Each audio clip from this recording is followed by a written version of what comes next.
Astaghfirullah. Bismillahirrahmanirrahim. Assalamualaikum warahmatullahi wabarakatuh.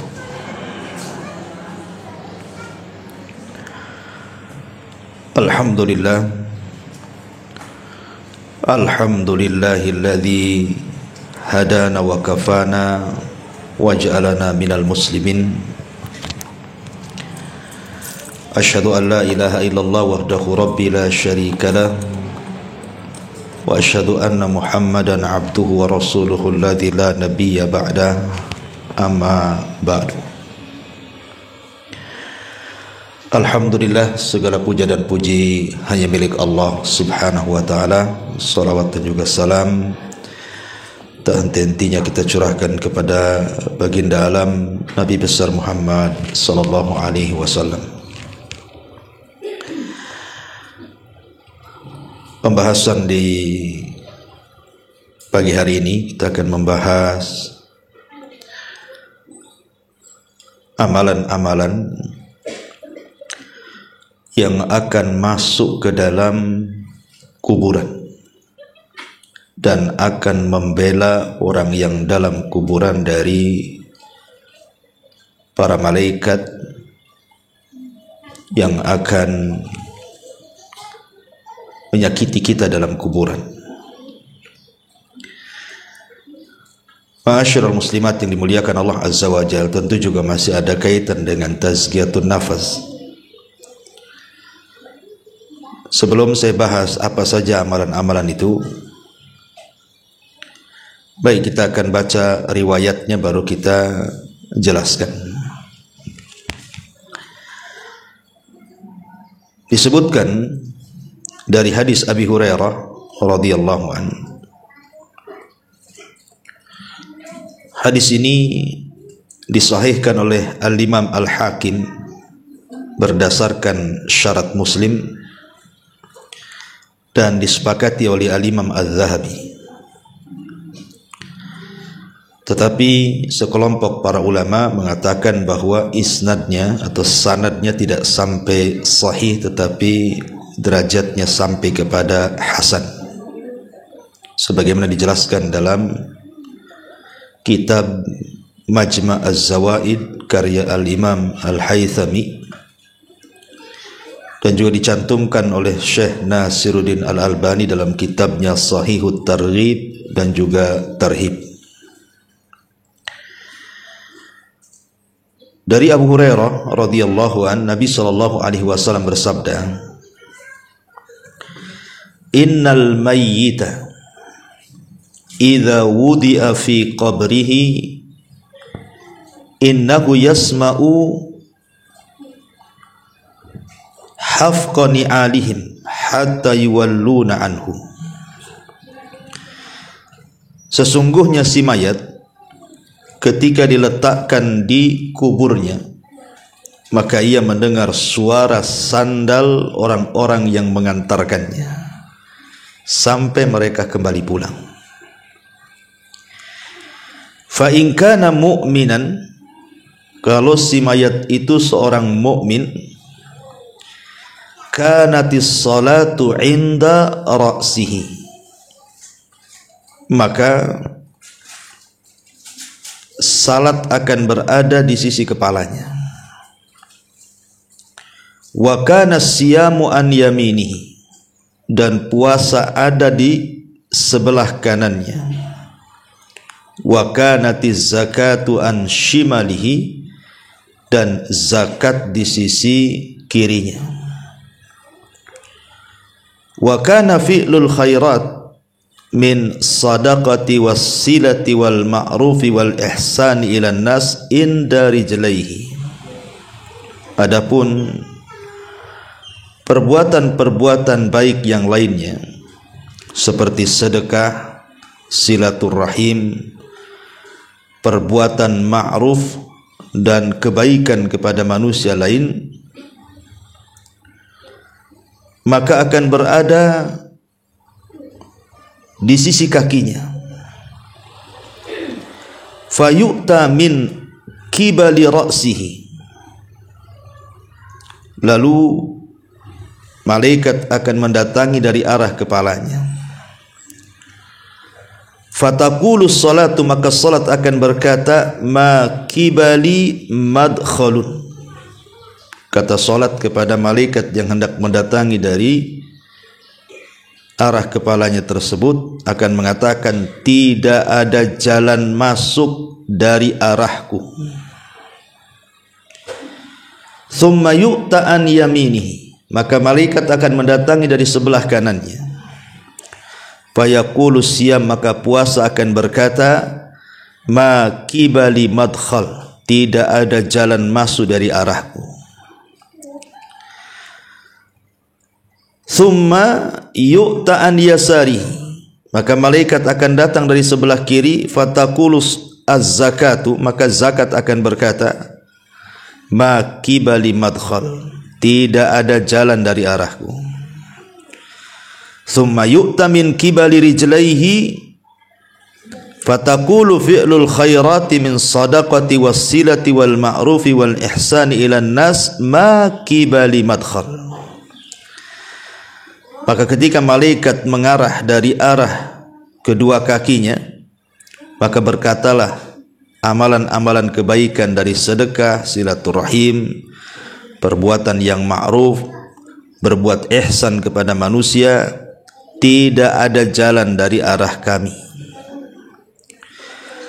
Fayuqalu lahu, maka dikatakan kepada si mayat itu, setelah malaikat ini tidak bisa mendatangi dari arah kanan, dari arah kiri, akhirnya kemudian si mayat disuruh untuk duduk. Ijlis, duduk kamu. Fayajlis, maka dia pun duduk.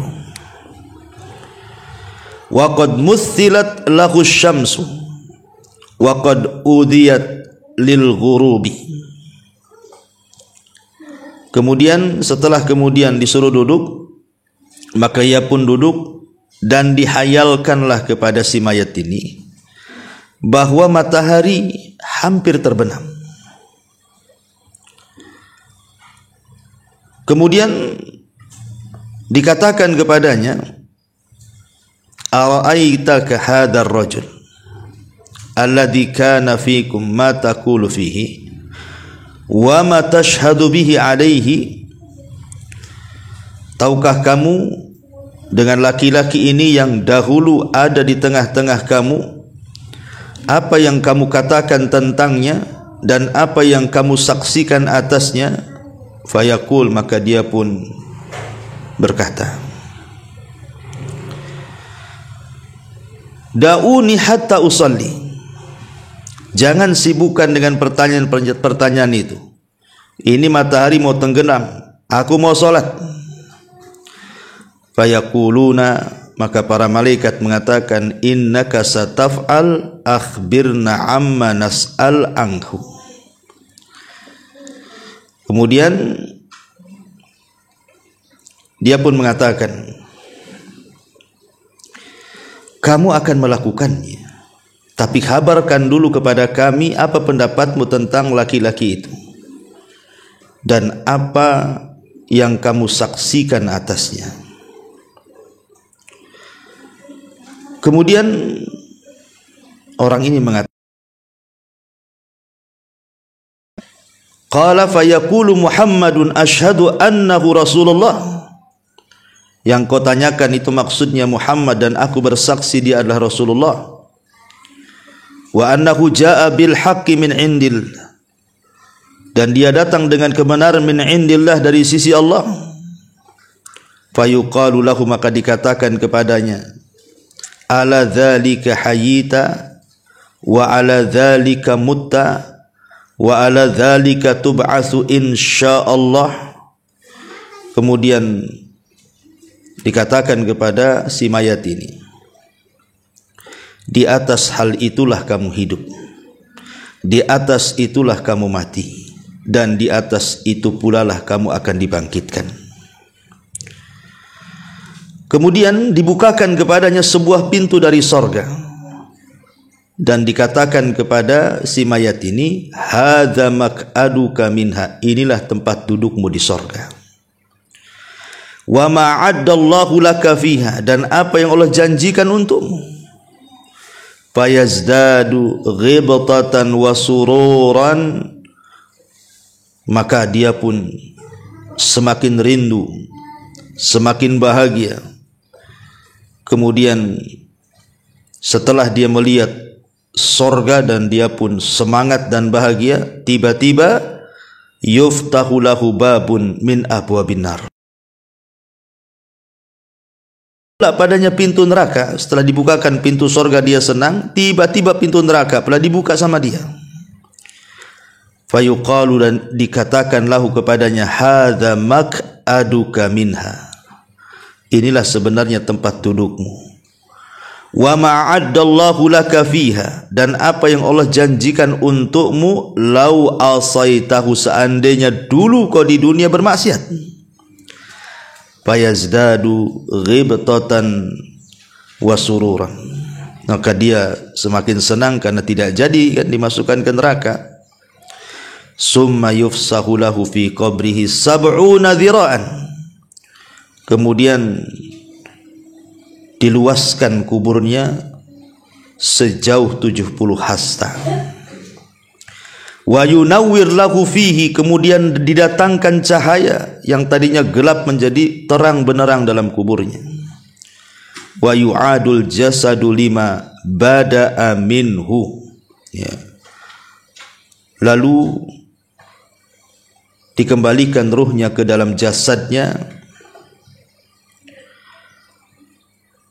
Kemudian fataj'alu nasmatuhu fi nasami at-tayyibi, kemudian ruh yang sudah dimasukkan ke dalam jasad tadi dalam rupa yang sangat baik, wahiya tayrun ya'luqa fi syajaril jannah, yaitu seperti seekor burung yang bertengger di pohon-pohon sorga. Qala fadzalika qauluhu ta'ala, itulah makna daripada firman Allah subhanahu wa ta'ala, yuthabbitullahu alladhina amanu bil qawli tsabit fil hayatid dunya wa fil akhirah. Allah akan meneguhkan orang-orang yang beriman dengan ucapan yang teguh di dalam kehidupan dunia dan di dalam kehidupan akhirat. Surat Ibrahim ayat 27. Inilah teks hadis yang kita akan bahas di pagi hari ini. Ma'asyiral muslimat yang dimuliakan Allah subhanahu wa ta'ala, lihat kisah tadi, bagaimana orang-orang yang beriman yang ketika di dunia banyak mengamalkan amal saleh. Dari amal-amal yang disebutkan dalam hadis ini, amal-amal itu akan masuk ke dalam kubur dan akan membelanya. Kita urut dari berdasarkan riwayat ini. Pertama, salat. Salat inilah yang akan membela kita di kubur kita. Maka jangan pernah meninggalkan salat. Kenapa kemudian permasalahan kubur itu harus seorang muslim itu lebih memperhatikan dengan sangat dalam? Karena Utsman bin Affan radhiyallahu anhu apabila diingatkan soal kubur itu langsung menangis, Bu. Beda kalau diingatkan dengan akhirat padahal ada neraka di situ. Tapi Utsman biasa-biasa saja. Sehingga dikatakan kepada Utsman bin Affan radhiyallahu anhu, kenapa engkau apabila mendengar kisah-kisah tentang kuburan kau menangis? Tapi kalau diceritakan tentang akhirat kamu biasa-biasa saja.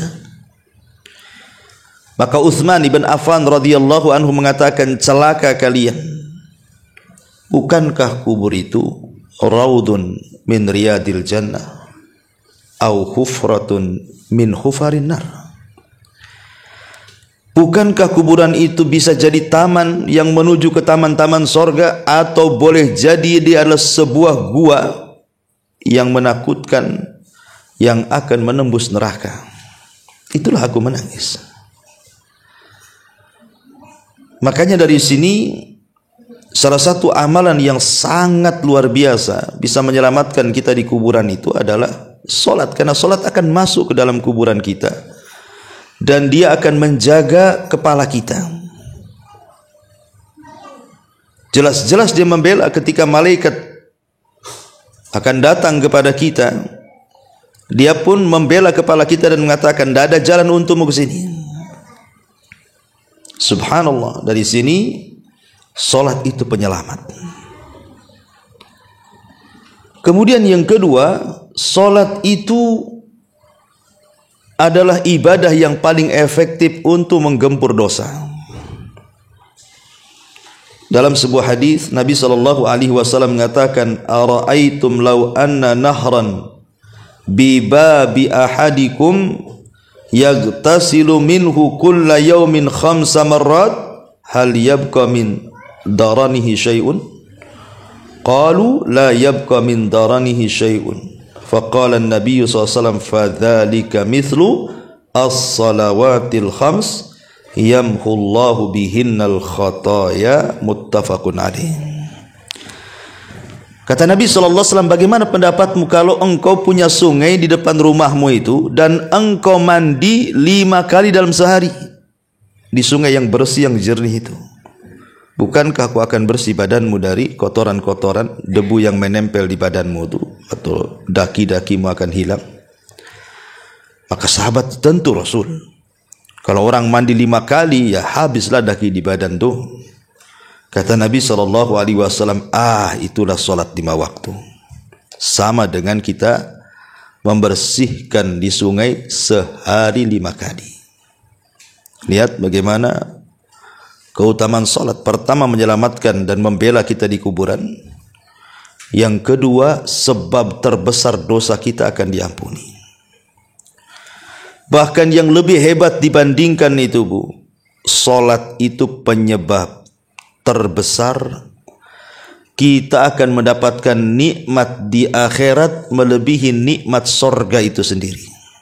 Sorga itu sudah nikmat, tapi ada yang lebih nikmat dibandingkan kenikmatan sorga. Apa itu? Ru'yatullahi azza wa jal. Kita akan melihat Allah. Maka siapa yang banyak salat, maka dia akan banyak melihat Allah. Terutama salat subuh dan salat asar, kalau kita senantiasa menjaganya. Dan itu berdasarkan hadis. Nabi SAW mengatakan dalam hadis yang dikeluarkan Bukhari Muslim dari Jarir ibn Abdullah al-Bajali, dia mengatakan, kunna julusan inda Rasulillah SAW, kami lo duduk-duduk di sisi Nabi. Idh nadhara ilal qamari lailatal badri, ketika itu Nabi melihat bulan yang sedang terang-terangnya karena waktu itu sedang purnama. Faqala, maka Rasul mengatakan, amma innakum satarawna rabbakum kama tarawna hadzal qamar la tudhammuna fi ru'yatihi fa in istata'tum alla tughlabu ala salati qabla tulu'i syamsi wa qabla ghurubiha faf'alu. Adapun kalian akan melihat Rabb kalian, kata Rasul, seperti melihat bulan purnama malam ini. Engkau lihat bulan purnama itu, maka sahabat melihat bulan purnama. Lah seperti itu engkau melihat Allah, tidak berdesak-desakan sedikit pun. Maka kalau kalian ingin melihat Allah dan kalian bisa, maka lakukan. Syaratnya apa? Kalau kalian mampu untuk tidak terkalahkan dengan sebuah solat sebelum terbit matahari, maksudnya solat fajar, wa qabla ghurubiha, dan solat subuh, maka kata Rasul sallallahu alaihi wasallam, faf'alu, lakukan. Dari sini istinbat para ulama bahwa solat itu adalah sebab terbesar kita mendapatkan nikmat ru'yatullah, melihat Allah. Dan itu juga berdasarkan Al-Quran surah Al-Qiyamah dari ayat 22 sampai ayat 32. Wujuhu yawma idzin nadhirah ila rabbiha nadhirah wa wujuhu yawma idzin basirah tadunnu alla yaf'ala biha faqirah. Kalla idza balagatit taraqi wa qila man raq wa dhanna annahu al-firaq wal taffatis saqu bisaq ila rabbika yawma idzinil masaq fala saddaqa wa la shalla walakin kadzdzaba wa tawalla.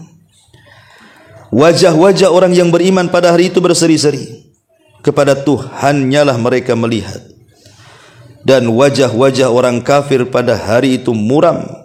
Mereka yakin bahwa akan ditimpakan kepadanya malapetaka yang dahsyat. Sekali-kali jangan apabila napas seseorang telah mendesak sampai ke kerongkongan, lalu dikatakan kepadanya, siapakah yang dapat menyembuhkanmu? Dan dia yakin bahwa sesungguhnya itulah waktu perpisahan dengan dunia, dan bertautlah betis kiri dan betis kanan, kemudian Tuhanmu lah pada hari itu kamu dihalau. Karena ia tidak mau membenarkan Rasul dan juga Al-Quran, dan tidak mau mengerjakan solat, tetapi ia mendustakan Rasul dan berpaling dari kebenaran. Nah, di sini di ujung ayat, ketika orang-orang kafir mereka dihalangi dari melihat Allah karena mereka tidak solat, menunjukkan bahwa kalau seandainya dia masuk Islam dan dia solat, maka tidak ada terhalangi antara dia dengan wajah Allah subhanahu wa ta'ala. Ini cukup 3 perkara ini saja. Ini sudah rahasia di balik solat luar biasa, Bu. Pertama, solat itu penyelamat kita di kuburan. Yang kedua, solat itu penggugur dosa terbesar. Dan yang ketiga, solat itu sebab terbesar kita melihat wajah Allah subhanahu wa ta'ala. Ini yang pertama. Yang kedua, sedekah. Sedekah, dan di sini juga disebut zakat dulu, kemudian sedekah.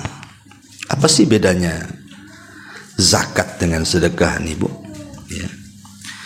Ma'asyiral muslimat yang dimuliakan Allah subhanahu wa ta'ala, tentu ada perbedaan antara zakat dengan sedekah, Bu. Ya, walaupun terkadang dalam Al-Quran itu mengistilahkan zakat dengan sedekah, seperti disebutkan dalam surah Taubah itu kan, Bu, di mana Allah subhanahu wa ta'ala mengatakan dalam ayat ke-60, innamas shadaqatu lil fuqara, dan seterusnya.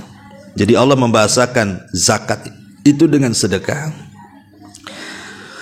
Tetapi sebenarnya ada perbedaan antara zakat, sedekah, dan juga infak. Ya, apa bedanya dari 3 kata yang sering kita dengar itu?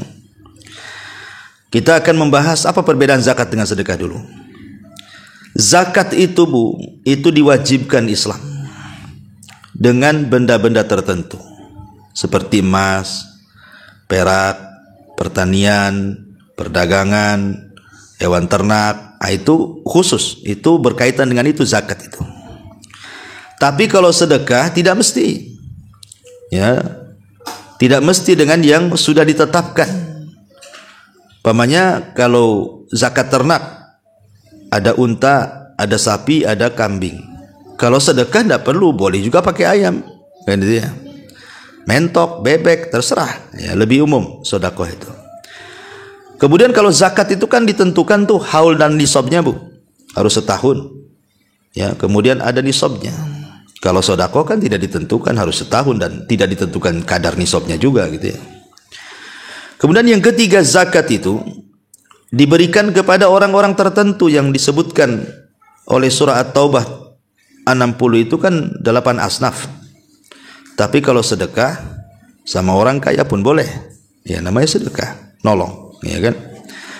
Kemudian yang nomor 4, orang yang mati dan dia punya hutang zakat, Bu, maka ahli warisnya harus mengeluarkan dari harta warisannya. Kalau sedekah tidak. Ya. Kemudian yang nomor 5, orang yang tidak mau bayar zakat, Bu, itu akan diazab. Berdasarkan hadis yang ma'ruf kan, bagaimana azab orang yang meninggalkan zakat. Tapi kalau orang meninggalkan sedekah, Walaupun dia sanggup sedekah, ya nggak mungkin diazab karena kan sifatnya sunnah. Kalau zakat itu wajib gitu ya. Kemudian zakat ini berdasarkan madhab imam yang 4, ya, tidak boleh diberikan kepada keluarga yang merupakan usul ataupun furu. Usul itu maksudnya bapak ke atas, furu itu maksudnya anak ke bawah, cucu, cicit gitu ya. Kalau bapak ke atas kan bapak, kakek, buyut, dan begitu seterusnya. Itu zakat tidak boleh diberikan kepada mereka karena memang kewajiban kita menafkahi mereka. Tapi kalau sedekah boleh, baik ke atas atau ke bawah. Kemudian juga yang nomor 7, zakat itu tidak boleh diberikan kepada orang kaya ataupun orang yang kuat bekerja. Tapi kalau sedekah boleh. Ya. Kemudian yang nomor 8, yang paling afdol pada masalah zakat ini diambil dari orang kaya tempatan, kemudian disalurkan kepada orang miskin tempatan juga. Artinya jangan disalurkan keluar, itu yang paling afdol. Bahkan ada yang sampai ulama itu mengatakan tidak boleh dikirim zakat itu ke luar daerah gitu ya. Tapi kalau sedekah kan nggak ada khilaf, Bu. Mau ke orang dekat, mau ke orang jauh, boleh-boleh saja, nggak ada masalah ya. Kemudian zakat itu tidak boleh diberikan kepada orang kafir, tidak boleh diberikan kepada orang musyrik. Tapi kalau sedekah boleh, nggak ada masalah, mungkin untuk melembutkan hatinya. Kemudian yang nomor 10, tidak boleh seorang muslim memberikan zakat kepada istrinya, tidak boleh. Tetapi kalau sedekah boleh, ataupun sebaliknya ya. Jadi inilah perbedaan zakat dengan sedekah. Tapi kalau infak ini lebih umum, Bu. Infak ini tidak mesti harus dengan barang gitu ya. Pokoknya infak ini lebih umum, masuk padanya wakaf, hibah, macam-macam, dia lebih umum lagi ya. Tapi ini bukan tempatnya kita jelaskan. Yang ingin saya jelaskan kenapa kemudian di sini disebut zakat secara khusus, kemudian sedekah secara umum dalam hadis ini. Karena nanti zakat itu akan membela kita dari arah sebelah kanan. Ya. Zakat itu dari sebelah kiri dulu ya. Sebelah kiri dulu, nah sebelah kanan puasa. Jadi zakat itu akan berada di sebelah kiri kita. Lalu apa sih keistimewaan zakat kok dia bisa membela betul-betul kita ketika di kuburan itu? Yang pertama, Bu, karena zakat ataupun sedekah lah secara umum kan, karena Al-Quran juga sering mengistilahkan zakat itu dengan sedekah. Karena kalau kita lihat keutamaannya, sedekah ataupun di dalamnya ada zakat itu, dia adalah ibadah yang sangat tinggi sekali nilainya di hadapan Allah Subhanahu wa taala. Disebut dengan afdol al-amal, seafdol-afdolnya amal.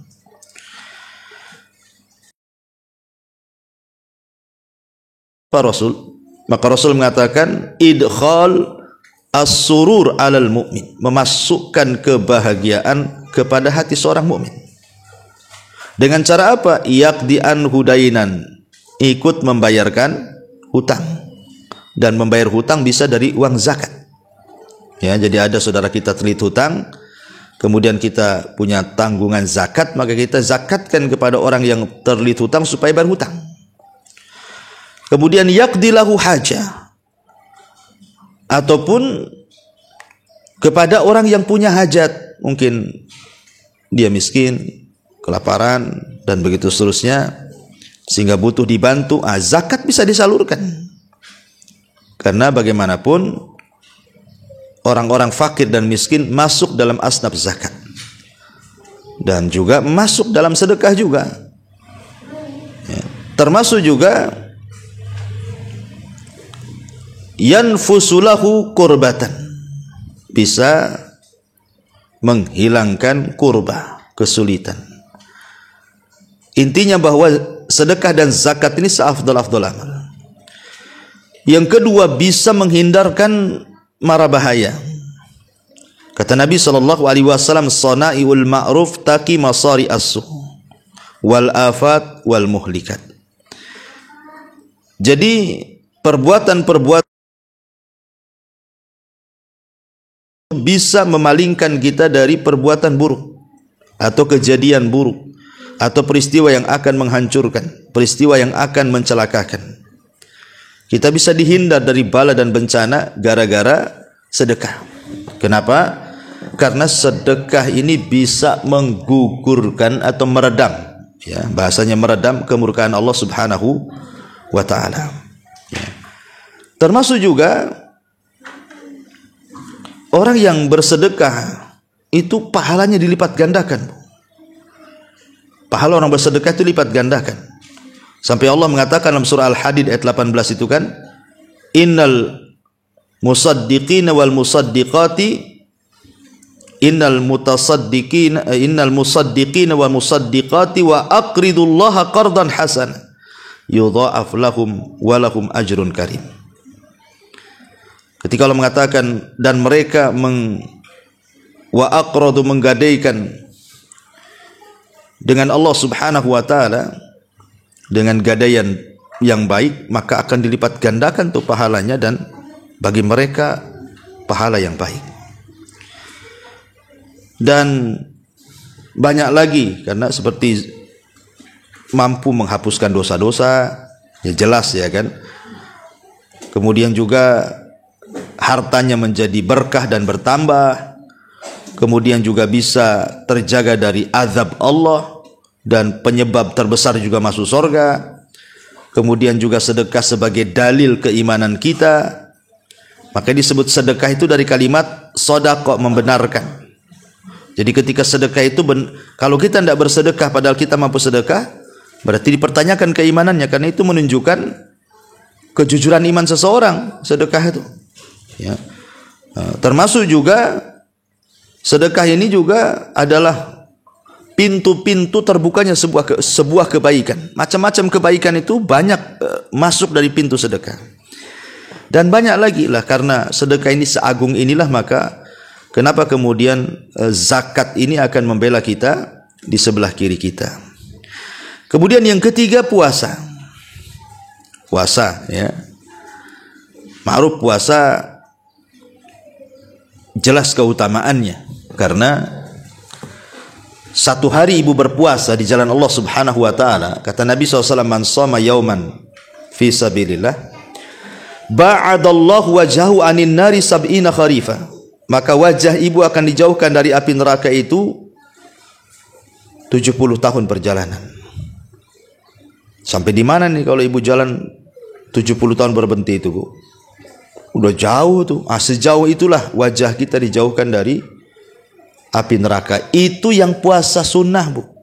Pemanya puasa Senin atau puasa Kamis, itulah pahalanya. Semana dengan puasa wajib. Ya. Kemudian juga puasa sendiri adalah rahasia kesabaran orang. Jadi di balik puasa itu ada rahasia kesabaran yang tidak ada dalam ibadah yang lain, Bu. Jadi ibadah puasa ini terkait dengan 3 kesabaran. Sabar dalam menjalankan ketaatan, sabar dalam menjauhkan kemaksiatan, dan sabar dalam menghadapi qada dan qadar. Adapun sabar menjalankan ketaatan, yang memang puasa harus sabar, kalau enggak batal lah, Bu. Ya kan?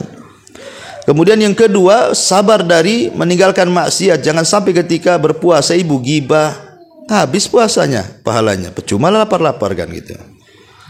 Ataupun sabar dalam menghadapi qada dan qadar, karena rasa lapar, rasa haus itu bagian dari takdir Allah. Kalau orang tidak makan lapar, kalau orang tidak minum haus, itu sudah takdir, dan kita harus sabar di situ. Makanya ketika puasa mencakup 3 perkara ini, bahwa kandungan puasa ini luar biasa, karena dia adalah aplikasi atau perwujudan dari rasa sabar itu sendiri. Dan sabar ini adalah separuh sifat yang memasukkan kita ke surga. Kan ada 2 sifat kalau kita miliki, Bu.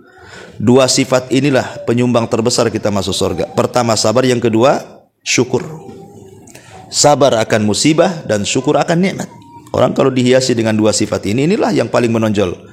2 sifat orang itu sebab masuk surga. Jadi karena ada terkandung kesabaran puasa dan pahala puasa, pahala orang sabar itu jelas dalam Quran. Innama yuwaffas sabiruna ajrahum bighairi hisab. Kami akan cukupkan orang-orang yang sabar itu tanpa hisab, menunjukkan bahwa puasa itu luar biasa. Ya, akan diberikan pahala yang berlipat ganda yang kita tidak tahu. Apalagi satu-satunya ibadah yang mendekati keikhlasan itu adalah puasa. Kenapa saya katakan mendekati keikhlasan dibandingkan ibadah yang lain? Karena puasa nggak nampak, Bu. Kalau sholat nampak lah ibu takbiratul ihram sampai salam. Kalau sedekah ibu nampak jinjing uang, atau mungkin kalau zakat fitrah nenteng beras. Kalau haji nampak ada manasiknya. Ya. Jadi semua ibadah, baca Quran nampak, semua nampak. Tapi kalau puasa nggak nampak, Bu. Umpamanya sekarang hari Kamis umpamanya.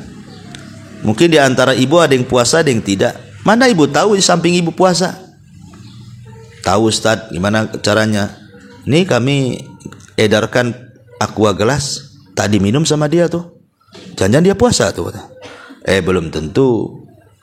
Jangan-jangan dia memang lagi nggak mood minum kan gitu ya. Mungkin dia sudah bawa dari rumahnya termos isinya kopi dengan teh gitu kan. Ngapain pula aqua gelas katanya. Jadi yang kita kan tidak tahu namanya, nggak ada ciri-cirinya orang puasa tuh. Nggak ada Ustadz, tadi selama di bonceng dia ngeludah-ngeludah terus katanya. Itu lagi sariawan ibu, ya bukan lagi puasa. Jadi nggak bisa, gimana caranya? Kecuali ngaku. Orang puasa itu ngaku, baru dia tahu kita puasa. Minumlah, Afan lagi puasa. Itu kita baru tahu kalau dia ngomong begitu. Tapi kalau dia nggak ngomong, mana tahu dia puasa. Makanya saya katakan puasa itu ibadah yang dekat dengan keikhlasan. Jadi ibadah yang dekat dengan kesabaran, ibadah yang dekat dengan keikhlasan gitu ya. Ibadah yang jauh daripada ria dan macam-macam. Apalagi kemudian puasa sendiri secara kesehatan memang bagus gitu kan. Lah sebab itulah maka puasa pun adalah salah satu ibadah yang akan masuk ke dalam kuburan kita dan akan berada sebelah kanan kita, dan setiap malaikat mau datang dari sebelah kanan dia mengatakan tidak ada jalan untukmu, nyingkir sana, nggak boleh, ini nggak ada jalan untukmu, dipagari sama puasanya. Jadi dari atas dipagari oleh sholat, kemudian sebelah kanan oleh puasa, sebelah kiri pula oleh zakat. Nah, berarti tinggal sebelah kaki aja, ya kan?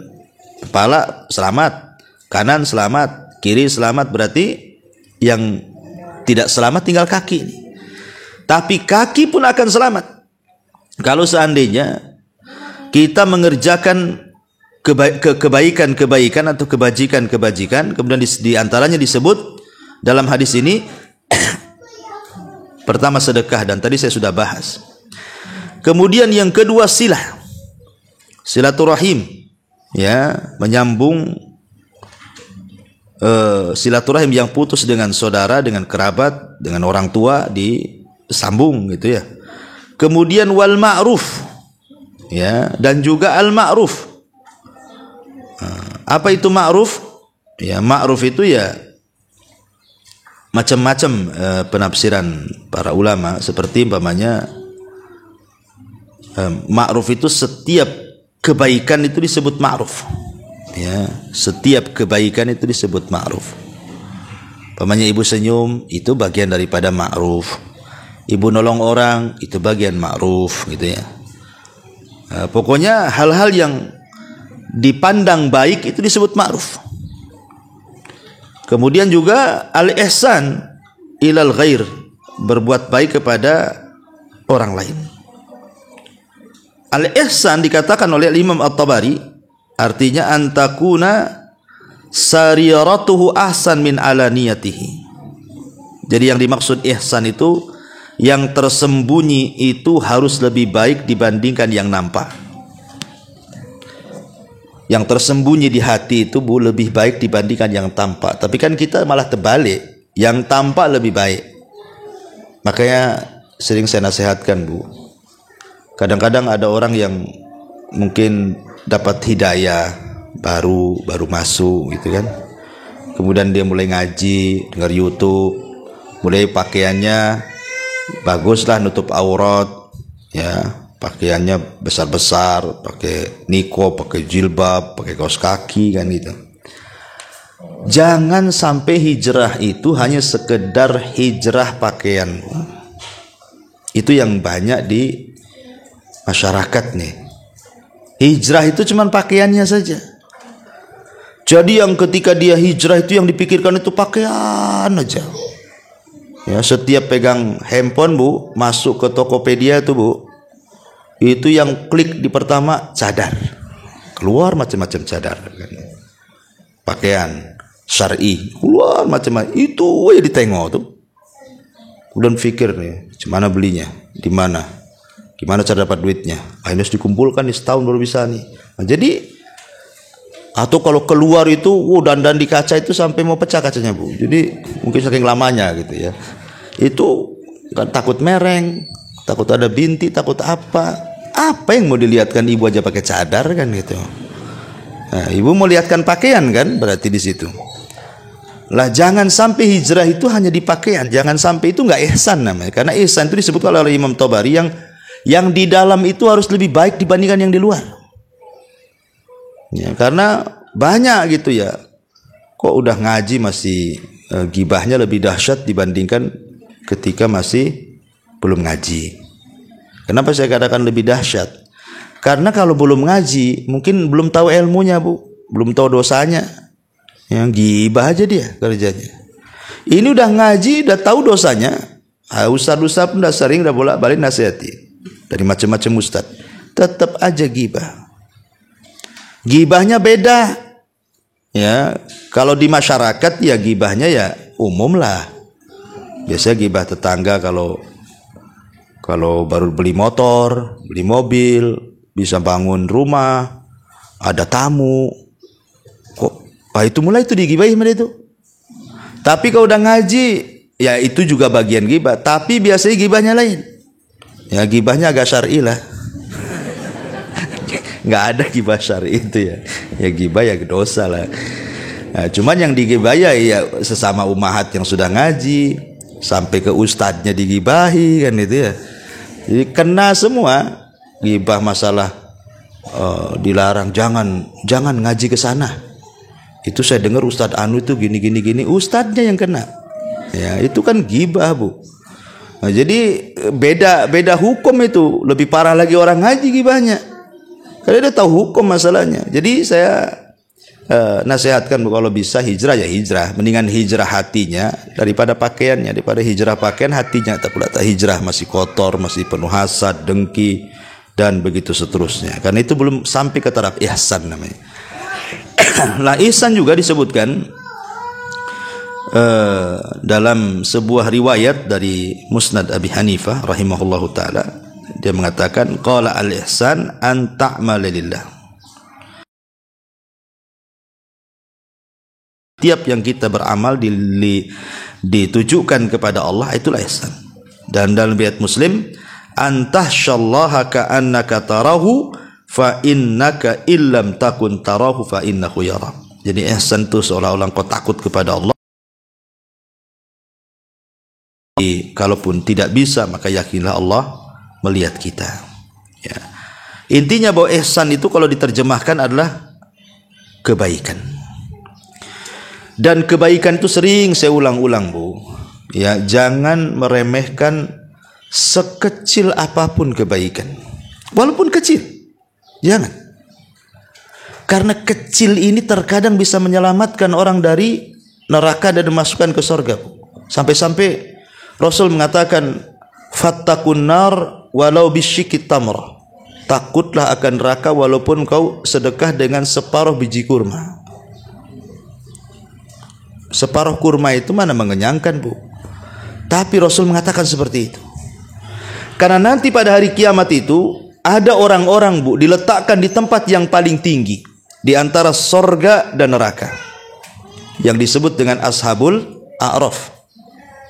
Ashabul A'raf itu diletakkan di tempat yang tinggi sekali. Kalau dia memandang sorga, pengenlah dia masuk sorga. Kalau dia memandang neraka, nampaklah kawan-kawan dia yang bejat-bejat itu di neraka. Dia pun mencaci maki orang-orang yang masuk neraka, kemudian dia pun takut kalau dimasukkan ke dalam neraka. Kenapa coba Ashabul A'raf itu kok diletakkan di tengah-tengah gitu? Padahal kebaikannya banyak, Bu. Harusnya kan dia masuk surga. Rupanya yang menghalangi dia masuk surga karena kejahatannya sama dengan kebaikannya. 50-50, 50%, 50%. Sehingga dia tidak masuk surga karena kejahatannya 50%, tidak bisa dimasukkan ke neraka karena ada kebaikan 50%.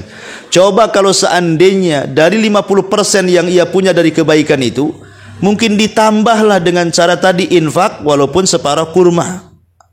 Kan ada nambah poin, Bu. Oke lah nambah poin 1. Atau dengan 1 rakaat salat witir, atau 1 ayat dalam Quran. Tentukan dari yang tadinya 50% ke 50%, anggaplah kebaikannya tambah 1, 51% kebaikannya, dan keburukannya 49%, yakin masuk surga, Bu. Tapi sebaliknya kalau angka 1 itu dipindah ke keburukan, kebaikannya 49%, kemudian keburukannya 51%, wah itu dipastikan masuk neraka, Bu. Karena manusia itu terbagi menjadi 3 kelompok. Kelompok yang pertama yang berat timbangannya, walaupun hanya 1%, direct masuk surga, nggak ada cerita neraka. Kedua, orang yang berat timbangan buruknya, direct masuk neraka. Ya tentu tergantung amalannya, apakah dia lama atau tidak neraka. Kemudian yang ketiga yang tengah-tengah, kebaikan dan keburukannya sama, itulah Ashabul A'raf. Jadi jangan sampai dalam sehari ini kita tidak berbuat baik. Ya mungkin berbuat baik itu kan maksudnya baik kepada diri sendiri, kepada orang lain, atau kepada Allah. Banyak kok caranya kok. Kita bisa mendapatkan pahala dalam 1 hari itu. Jangan 1 hari 1 detik pun itu bisa ibu bisa dapat pahala. Zikir aja lah, subhanallah, nggak sampai 1 detik dapat pahala. Ya, jadi jangan sampai remehkan kata Rasul, la tahqiranna minal ma'rufi syai'an walau antal wajhaka biwajhin talqin. Jangan remehkan sekecil apapun kebaikan, hatta walaupun hanya sekedar melemparkan senyum kepada saudaramu. Wallahu a'lam. Inilah tema kita. Taib, sebelum saya tutup, kita buat tanya jawab.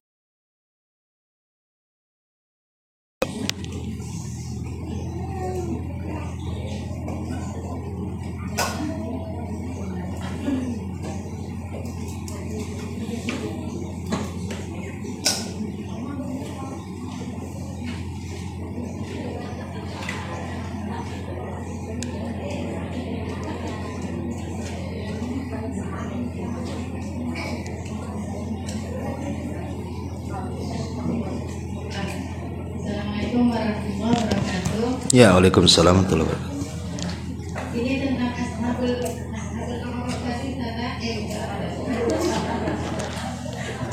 apa tadi? Ustazah? Iya, gimana? Itu kan diletakkan di tempat yang tertinggi, itu yang sama berarti saja. Iya. Jadi itu apakah selamanya di situ atau bagaimana saja?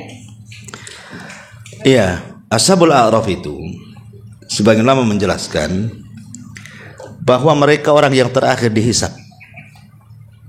Mereka adalah orang yang terakhir dihisab. Jadi orang itu dihisab semua, dia pula yang terakhir itu. Tetapi ujung-ujungnya Ashabul A'raf masuk surga juga dengan syafaat. Ya, tapi kan dia harus tunggu di situ lama. Karena nunggu orang dihisab satu-satu, baru yang terakhir mereka kan. Ya, walaupun kemudian mereka tidak masuk neraka, tetap dapat syafaat dan rahmat Allah, mereka masuk ke dalam surga. Tetapi lamanya mereka di situ kan cukup menyiksa mereka, yaitu karena ada dosa di situ. Tetapi juga tidak diazab seperti penduduk neraka karena ada pahala di situ. Ya tidak selamanya di situ, tetap ujung-ujungnya masuk. Karena di akhirat itu tidak ada 3 tempat, yang ada cuma 2. Ujung manusia itu cuma 2, masuk neraka atau masuk surga. Ashabul A'raf itu hanya menunggu hisab saja. Ya, jadi ujung-ujungnya cuma 2 tempat itu saja. Wallahu a'lam. Oh iya.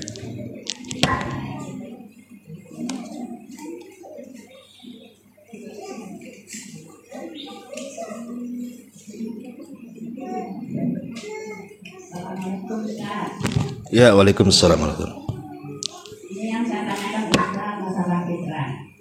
Kalau kita berfitrah bulan puasa itu dibayarkan anak, sedangkan kita masih bisa gitu ya Ustaz ya. Jadi bagaimana itu Ustaz, kalau anak yang bayarkan kita dapat pahalanya atau anak yang dapat pahalanya Ustaz? Terima kasih. Iya. Ya, kalau memang ibu sanggup, sebaiknya tidak usah dibayarkan anak. Kalau memang ibu ada rizki kan, karena memang apa sih tujuan zakat fitrah itu, Bu? Tujuan zakat fitrah itu adalah untuk menyempurnakan kekurangan kita saat puasa Ramadan. Ya, kita tidak tahu lagi puasa, mungkin kita ini gibain orang, ya kan? Mungkin kita dusta, mungkin kita jelekin orang, rendahin orang, kan kita tidak tahu, Bu. Sama dengan sholat, kadang khusyuk, kadang tidak, kadang melamun, ya kan? Sholat kan gitu juga, Bu. Lah sholat rawatib itu bisa nembel kekurangan sholat wajib. Lah zakat fitrah itu untuk menembel kekurangan ibu puasa selama Ramadan. Jadi dikurangi dengan, disempurnakan dengan zakat fitrah itu. Karena itu untuk membersihkan orang yang berpuasa. Itu salah satunya fungsinya, karena banyak fungsi yang lain kan. Cuman ini salah satu fungsi yang berdasarkan nas hadis seperti itu. Tuhratun lis-shaimin, untuk membersihkan orang-orang yang berpuasa. Sehingga kalau bisa jangan difitrahkan orang. Kalau kita sanggup, ya fitrahkan diri sendiri saja. Nah, tapi kalau seandainya anak itu memberikan uang kepada ibu untuk zakat fitrah gitu ya, artinya diterima dulu sebagai pemberian anak, bahwa uang itu adalah sudah jadi hak milik ibu. Nah, dengan uang itu ibu bisa belikan beras. Ya, tidak ada masalah seperti itu. Jadi anak ingin berbuat baik, dia ngasih uang sama orang tuanya. Nah, uang yang dari anak itu kan sudah milik ibu tuh, bukan milik orang anaknya lagi. Dibelikan. Nah, tapi kalau memang ibu kasihan anaknya juga masih susah gitu ya, dan ibu sanggup, ya bayar sendiri aja lah zakat fitrah. Itu lebih afdal. Ya, wallahu a'lam. Iya. Mohon dijelaskan tentang amalan yang membuat orang bisa masuk surga tanpa hisab. Kemudiannya bagaimana kita berdoa bisa dilakukan dalam keadaan sakit. Maksudnya gimana? Amalan-amalan yang bisa seseorang itu bebas dari hisab gitu. Oh. Terus yang keduanya doa atau amalan yang bisa kita mati dalam keadaan sempit. Husnul khotimah. Wa iya. Ya. Ya, alhamdulillah. Salatu wassalamu ala Rasulillah. Amma ba'du.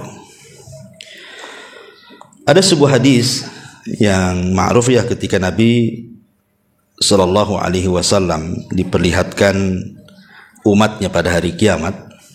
Jadi ada di antara umatnya itu 70.000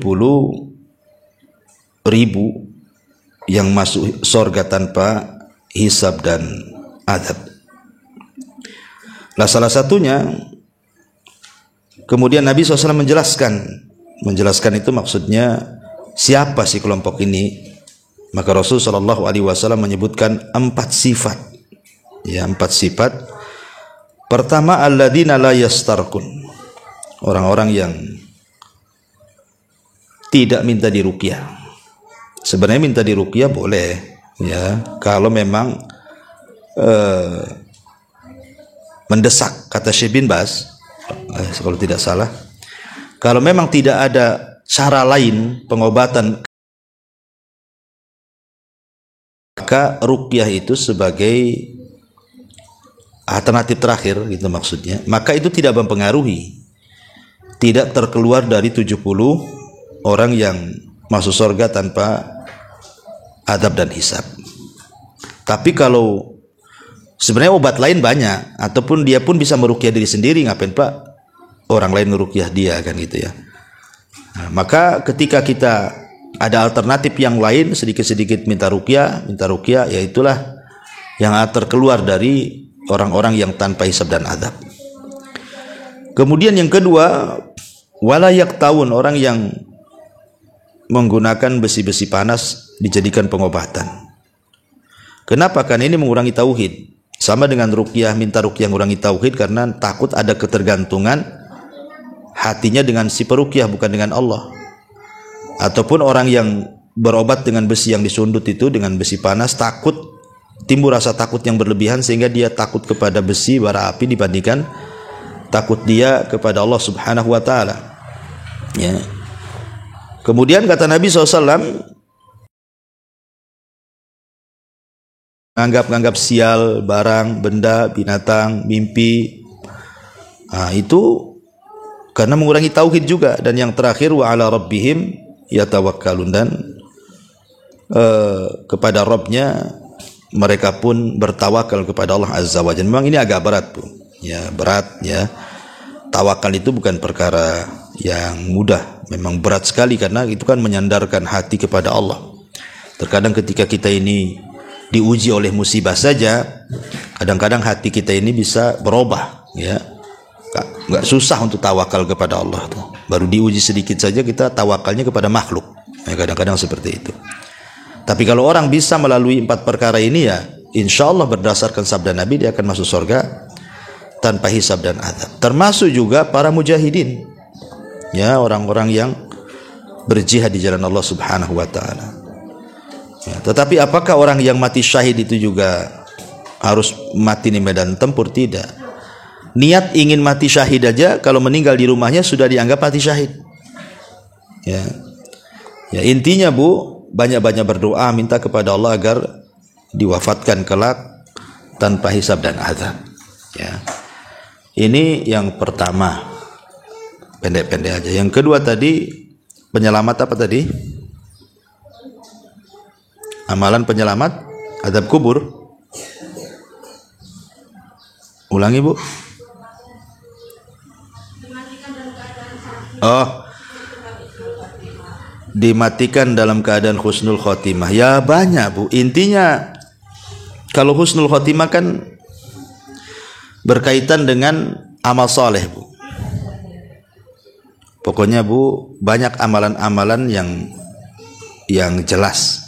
Seperti umpamanya ibu sebelum tidur. Sebelum tidur itu, Bu, ibu perbanyaklah di situ, entah baca Quran, entah zikir, doa-doa tidur, ya.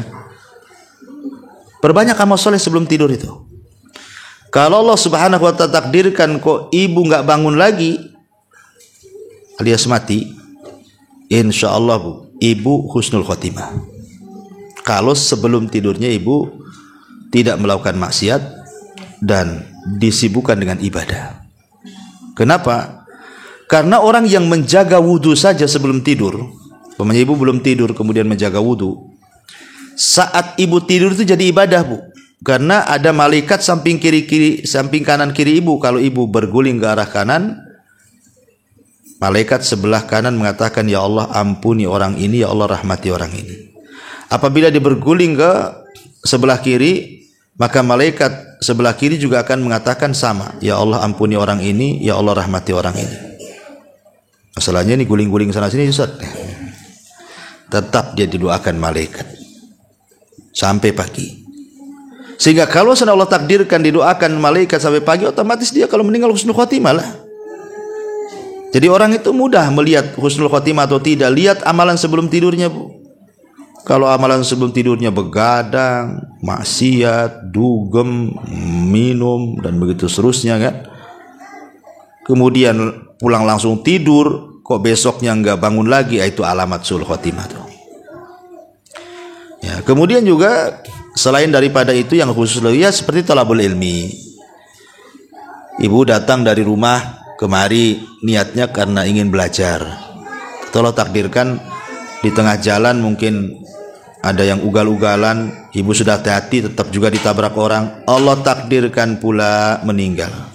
Insya Allah meninggalnya husnul khotimah. Kenapa? Karena memang sedang berjalan ke tempat ilmu. Ya. Seperti kasusnya seseorang Bani Israel yang membunuh 99 jiwa, kemudian digenapkan dengan seorang pendeta yang tidak punya ilmu, akhirnya ditanya tak tahu, marah dia dibunuh jadi 100. Lah salah satu yang menyebabkan orang pembunuh 100 jiwa masuk surga itu karena dia disarankan oleh seorang alim untuk datang ke sebuah daerah, di situ banyak orang banyak alimnya, banyak ahli ibadahnya, suruh belajar. Makanya dia semangat menuju desa tersebut, di tengah jalan dia meninggal. Tapi Allah takdirkan masuk surga kan, baru melangkah dia tuh. Ya, jadi dan banyak lagi, intinya perbanyak amal soleh, perbanyak zikir, perbanyak istighfar.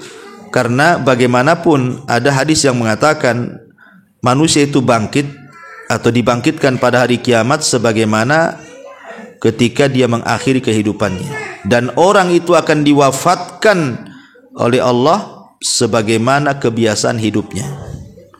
Kalau kebiasaan hidupnya banyak maksiat, diwafatkan seperti itu. Kalau kebiasaan hidupnya banyak ibadah, maka akan diwafatkan seperti itu dan akan dibangkitkan seperti itu. Wallahu alam. Pembahasan ini panjang, kalau cerita Sul Khotimah Husnul Khotimah ini perlu kajian lagi yang lebih mendalam. Tapi cukuplah sebagai pengetahuan. Sampai di sini Bu. Subhanakallahumma bihamdika asyhadu an la ilaha illa anta astaghfiruka wa atubu ilaik. Allahu ta'ala a'lam. Assalamualaikum warahmatullahi wabarakatuh.